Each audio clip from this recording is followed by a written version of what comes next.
So you already know how the deal is. We're going to do these NCLEX questions, but without further ado, here we go.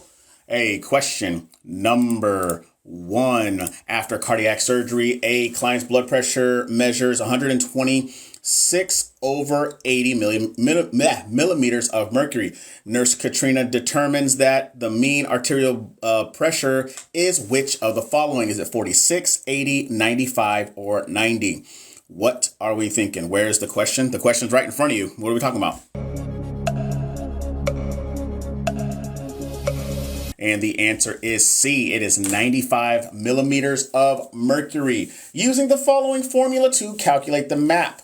All right, so it's the systolic plus 2 with the diastolic. Okay, so the 126 millimeters plus 2 times the 80, right, equals, what is that? 286 millimeters of mercury, which equals 95 millimeters of mercury. That is the reduction of risk potential, which is the fourth percent, which is the fourth largest section on the NCLEX at 9 to 15%. All right. So remember, hey, if you don't understand these aspects, you need to go back, look at content, keep doing your questions, read your rationale. Your rationale is what will solidify all the information that you are learning from your content as well as from your questions. All right. So appreciate y'all. Here we go on to the next one. Question number 2. A female client arrives at the emergency department with chest and stomach pain and reports of black tarry stool for several months. Which of the following orders should the nurse Oliver anticipate? Is it A, cardiac monitor, oxygen, creatinine kinase, and lactate dehydrogenase levels?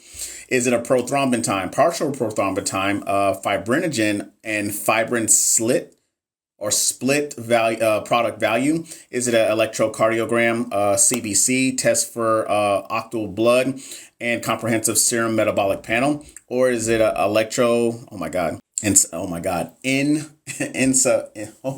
forgot how to say it. Whatever, bro. Y'all read it. That's to do with your liver function test too. So go ahead. And the answer is C. It's an electrocardiogram, complete blood count, testing for octal blood, and comprehensive serum metabolic panel. An electrocardiogram evaluates the complaints of chest pain. Laboratory tests determine anemia, and the stool test for octal blood determines blood in the stool. That is part of physiological adaptation, which is the third largest section on the NCLEX at 11 to 17%. The top 4 sections on NCLEX make up more than 50%. All right. It doesn't matter if you're it doesn't matter if you're an LPN or if you're an RN going for that. OK, so just know that if you don't know that content, circle back, get the content, keep doing your Q&A, and then do those rationales. All right, here we go. Question number 3. Olivia had coronary artery bypass graft surgery 3 days ago. Which of the following conditions is suspected by the nurse when a decrease in platelet count from 230,000 to 5,000 is noted? All right.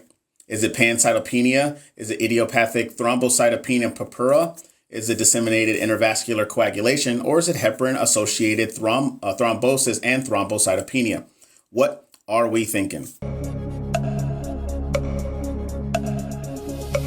And the answer is D. It's heparin-associated thrombosis and thrombocytopenia may occur after a CABG surgery due to the heparin being used during the surgery.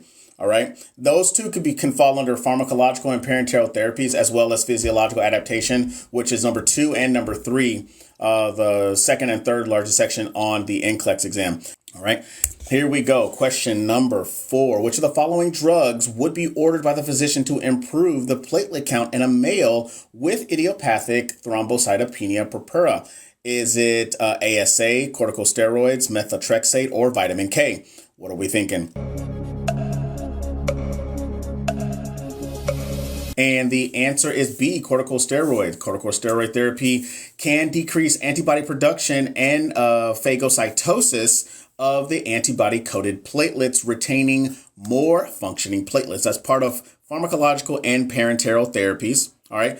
Pharmacological and parenteral therapies, which is the second largest section on the NCLEX exam at 13 to 19%. All right. Question number 5. A female client is scheduled to receive a heart valve replacement with a porcine valve. Which of the following types of transplants is this? Is it an allogenic, an autologous, a syngenic, or is it a xenogenic? What are we thinking?